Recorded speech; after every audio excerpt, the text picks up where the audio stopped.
Halo teman-teman semuanya. Sekarang saya sedang makan tape singkong. Penasaran cara pembuatannya? Saksikan video berikut ini.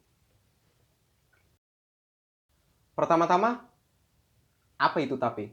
Tape itu adalah makanan olahan khas Indonesia yang berbahan dasar entah singkong atau ketan yang difermentasi.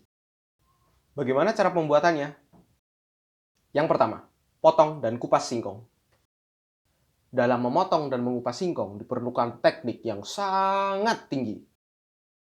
Bisa dilihat, sulit bukan mengupasnya? Yang kedua, kerik singkong. Singkong yang sudah dikupas harus dikerik terlebih dahulu. Supaya apa? Supaya getah-getah yang ada di singkong tidak ikut dan dapat dibersihkan dengan mudah. Sehingga pada hasil akhirnya, tape akan menjadi manis, enak, dan tidak kecut. Yang ketiga, kukus singkong. Pematangan singkong bisa dilalui dengan berbagai cara. Bisa dikukus atau bahkan direbus. Cukup 15-20 menit, karena kita tidak menginginkan singkong yang lembek. Jika singkong terlalu lembek, maka hasil akhirnya akan menjadi sangat berair. Yang keempat, diamkan singkong yang sudah dikukus hingga dingin. Kenapa harus hingga dingin? Karena kita akan menggunakan ragi. Jika ragi dituangkan atau ditabur dalam singkong yang masih panas, maka mikroorganisme yang ada malah mati, sehingga tidak membuat fermentasi ini dapat berjalan dengan lancar. Yang kelima, proses peragian.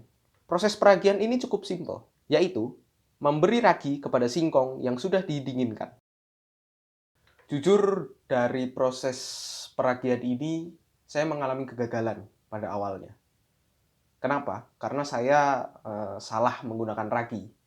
Yang seharusnya ragi tape, malah saya menggunakan ragi roti. Jadi ya, tapenya nggak berhasil pada awalnya. Ternyata, ragi roti dan ragi tape berbeda sangat jauh. Pada ragi tape terdapat banyak mikroorganisme seperti kapang amiloses, kapang amilomyces, mukor, rhizopus, kamir Saccharomycopsis fibuligera, Saccharomycopsis malanga, Pichia burtoni, Saccharomyces cerevisiae, Candida utlis, bahkan bakteri Pidoucus dan Bacillus. Sedangkan pada ragi roti hanya terdapat Saccharomyces cerevisiae. Yang keenam, diamkan tape selama kurang lebih 2 hari atau 48 jam. Pada proses pembuatan tape, jamur ragi akan memakan glukosa yang ada di dalam singkong sebagai makanan untuk pertumbuhannya, sehingga singkong akan menjadi lunak. Jamur tersebut akan mengubah glukosa menjadi alkohol.